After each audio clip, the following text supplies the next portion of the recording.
tirani kekuasaan, di mana pemerintah sampai hari ini tidak kunjung solutif memberi solusi kepada kita. Setiap hari yang kita temukan hanya berita-berita dan terus berita, dan berita yang kita dengarkan hanya terus kenaikan level-level PPKM. Kita katakan hu kepada pemerintahan model itu. Kita katakan baik kepada mereka yang tidak menerima kita. Saudara-saudara sekalian, kami akan menyampaikan poin-poin tuntutan kami di tempat ini.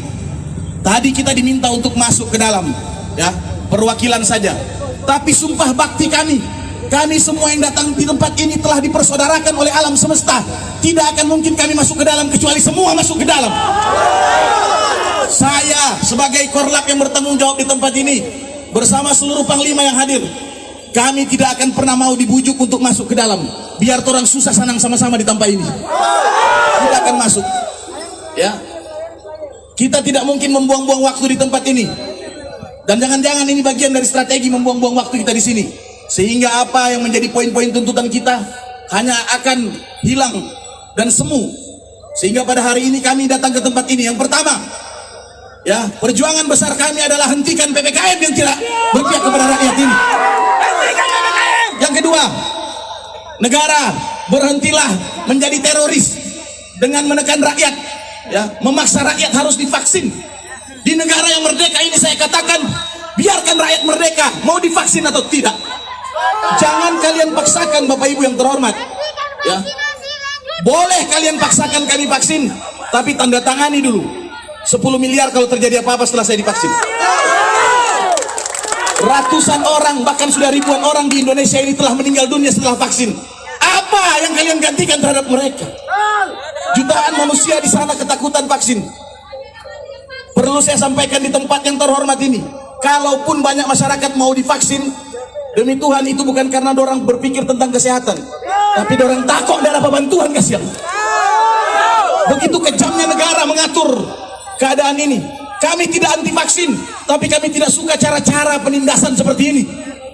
Kami tidak anti dengan vaksin, tapi tolong jangan jadikan vaksin sebagai alat bergaining dengan kami. Dulu ketika kalian membutuhkan suara kami tidak meminta syarat apa-apa kepada kalian. Kenapa sekarang giliran kami datang kalian mau memberi banyak syarat kepada kami? Kepada semua kita yang hadir di tempat ini, dengarkanlah dan ingatlah kejadian sore hari ini. Ya, kita simpan di dalam memori, ingatkan kita. Kita kenal 45 manusia yang ada di dalam sana. Berhenti memilih mereka kelak ketika mereka membutuhkan kita.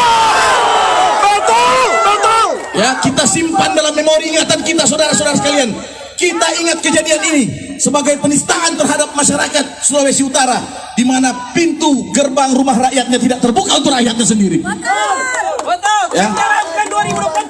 Kami juga meminta kepada pihak aparat kepolisian, selalu saya sampaikan bahwa dampak PPKM ini bukan sekedar kesehatan belaka, Bapak Ibu. Ya, telah terjadi begitu banyak kriminalitas di luar sana. Kriminalitas terjadi di jalan-jalan, bahkan KDRT meningkat di era PPKM. Angka perceraian pun tumbuh subur di era PPKM. Ya, begitu banyak orang di PHK. Ya, begitu banyak orang di PHK. Begitu banyak orang dirumahkan. Para pedagang asongan, para pemilik warung-warung kopi, para pemilik kafe hampir gulung tikar karena setiap waktu harus membayar pajak, tapi income terhadap kafe mereka tidak ada, Bapak Ibu sekalian. Dan ini berdampak kepada para pekerja seni kita, berdampak kepada para pengamen. Mereka pekerja-pekerja seni ini terdampak. Multiplier efek dari PPKM ini adalah mereka dirumahkan dan tidak bekerja. Ironisnya, negara tidak memberikan solusi apa-apa ketika kami mengunci diri di dalam rumah. Negara tidak hadir sedikit pun untuk membantu kami. Ini sangat miris, ya, sangat miris. Triliunan uang di Sulawesi Utara ini, triliunan uang di Sulawesi Utara ini. Kenapa hanya berfokus pada hal-hal infrastruktur belaka? Apa karena ada keuntungan yang lebih di sana untuk kantong pribadi? Bapak Ibu yang terhormat, Bapak Ibu yang terhormat, di belakang rumah saya ada seorang janda tua yang menghidupi anaknya 3. Di sebelah kiri kanan saya banyak orang-orang tua yang sekarang melarat, yang hanya berharap dari gaji anaknya, sementara anaknya telah dirumahkan karena tidak lagi bekerja. Apa solusi kalian terhadap kami yang tertindas hari ini? Ya, bahkan kami sekarang ini pun, ini ada aturan paling nyeleneh sepanjang sejarah Republik ini berdiri. Ya, masa orang masuk ke swalayan mesti pakai kartu vaksin. Ya. Kepada Pak Kepolisian, Pak Kapolda, saya memberi satu informasi kepada Bapak bahwa telah terbentuknya sindikat mafia PCR di Sulawesi Utara ini, di mana untuk ngurus PCR ada kelas silver, gold, dan platinum. Siapa yang kira orang ini nasabah bank yang mesti pakai plat-plat segala rupa? Pak Jokowi sudah bilang 450.000 sampai 500.000 rupiah. Tolong sama ratakan harga itu. Jangan bagi orang kaya yang bayar 2 juta langsung dapat PCR. Kami yang susah 450.000 1 bulan, 1 minggu, 3 hari baru dapat. Tolong disamaratakan semua ini. Bapak Ibu, kami datang di tempat ini untuk mengetuk nurani kalian sebagai pemerintahan yang sah. Tidak ada sedikit pun agenda kami datang ke tempat ini untuk membuat kerusuhan, untuk membatalkan atau untuk menduduki kantor DPR ini, atau bahkan untuk kudeta dan makar dan seterusnya. Kami datang hari ini sebagai bentuk PPKM level 1. Yang apa-apa mau tidak terima Pak orang. Karena memang ini baru level 1. Orang ingatkan nih, ini level 1. Level kedua saya pastikan gelombang rakyat akan 2 kali lipat lebih banyak dari ini akan datang ke tempat ini. Bila gelombang kedua tidak didengarkan, maka kami akan datang dengan PPKM level 3, ya. Maka akan datang 3 kali gelombang lebih besar. Dan terakhir level 4 sebagaimana ngoni ada bikin tong iko ngoni pemau. PPKM level 4 akan turun kembali ke jalan. Tapi tidak lagi berbicara tentang negosiasi. Kedatangan itu adalah revolusi untuk menurunkan pengusaha. Karena sudah tirani dan tidak lagi berpihak kepada kami. Ya. Kepada sahabat-sahabat kami yang ada di gedung terhormat ini, lambaikan tangan buat gedung yang hebat ini. Selamat jalan teman-teman. Semoga selamat sampai tujuan ya teman-teman. Yang sedang reses ya, yang sedang berebut dana reses, silakan berjuang di sana. Kami setelah ini akan pergi beranjak ke gedung Gubernur Sulawesi Utara untuk menyampaikan poin-poin tuntutan kami. Kepada bapak-bapak dan ibu-ibu, kami memohon maaf kepada bapak polisi, ya, kepada aparat kepolisian, TNI Polri yang ada di tempat ini, TNI Angkatan Darat, Angkatan Laut, Angkatan Udara yang hadir di tempat ini. Maafkan jika kemudian kedatangan kami ini mengganggu jam istirahat kalian, bapak ibu sekalian. Ya, perlu saya sampaikan bahwa di luar sana telah banyak orang yang mati sia-sia, telah banyak orang yang tidak bisa lagi tidur siang karena kesulitan.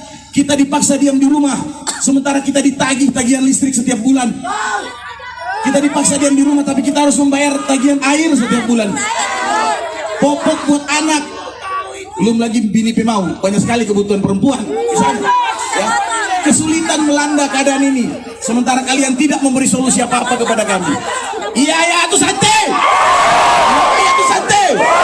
Iya itu santai. Takbir.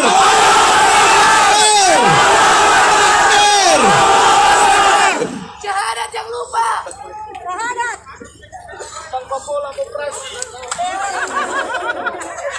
Jangan ini ketawa kalau kita bicara.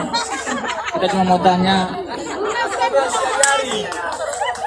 Tidak, tadi sebenarnya mau masuk di dalam 30, mau duduk itu ruangan rapat dewan, mau simulasi.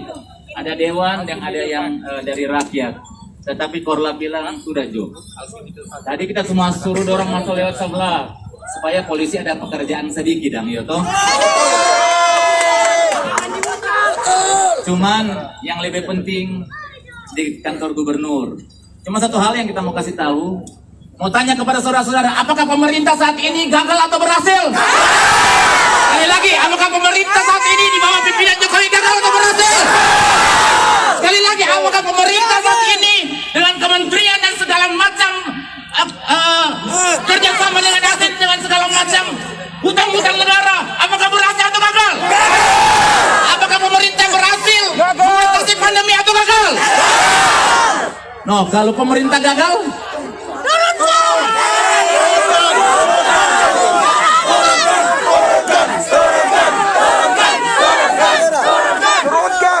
sekali lagi kita kasih tahu, kalau Pak Tentara, Pak Polisi, Dewan, ASN, gaji cuma dapat 25%, pasti ngoni akan ikut demo yang dorong untuk hapuskan BBM, hapuskan pandemi. Betul nggak? Mau coba? Ini rakyat kehilangan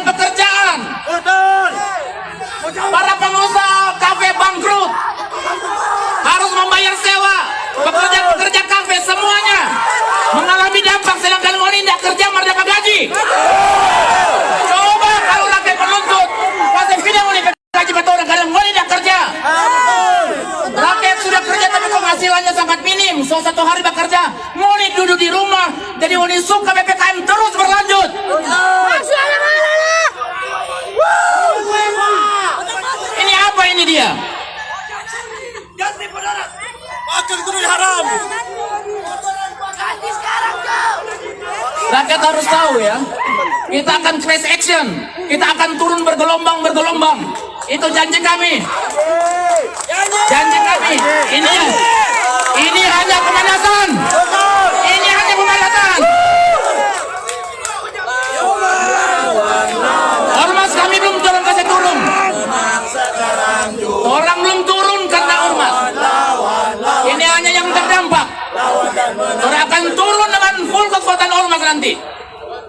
Orang tahu jumlah aparat di sini berapa banyak. Orang tahu ngoni berkemampuan dan ngoni bukan musuh orang.